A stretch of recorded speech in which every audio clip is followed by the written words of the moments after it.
Bonjour, bonjour. Aujourd'hui, je vous propose une petite recette de pâte à pâte alimentaire. Alors, vous allez voir, hein, encore une fois, c'est facile, rapide et puis ça sert toujours. Moi, je sais que j'en fais assez régulièrement et depuis que je connais les pâtes fraîches, j'en achète plus du tout.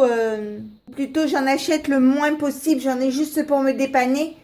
Mais quand je prévois de faire des pâtes, j'essaie de les faire un moment avant. Alors, c'est une recette que je vais faire au Compact Cook Elite parce que je trouve que c'est très pratique de le faire au compact. Alors, le seul inconvénient de cette recette, c'est qu'il faut la consommer rapidement. Parce que comme ce sont des pâtes fraîches, vous ne pouvez pas les conserver plus de quelques jours. Donc, je commence par mettre la pâte de mélange. Je mets 300 g de farine, 3 œufs entiers. Moi, j'ai mis de l'huile neutre, donc c'est-à-dire de l'huile de tournesol, mais vous pouvez mettre de l'huile d'olive aussi. Ça donnera un bon goût à votre pâte. Je mets le couvercle. Je laisse le capuchon fermé et je vous fais voir le devant. J'appuie sur ce bouton. J'appuie ici. Je mets 30 secondes. On regardera après s'il y a assez de temps. On appuie ici. On met sur vitesse 3. On met en route.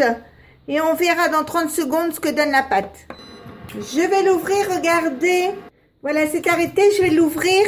Donc, vous voyez, elle n'est pas assez, elle est pas assez belle pour moi.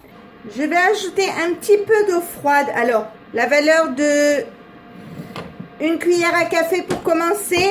Je referme et remettre pareil. Dans 30 secondes, vitesse 3. Ce qu'il faut que votre pâte fasse une boule.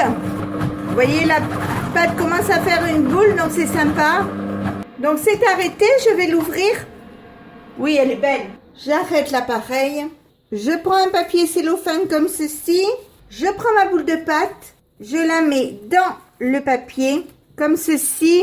Et je vais laisser au réfrigérateur pour qu'elle redurcisse un peu et que surtout qu'elle sèche un peu pendant 2 heures minimum. Et je vous montrerai plus tard parce que si vous la laissez plus de 2 heures, c'est pas grave.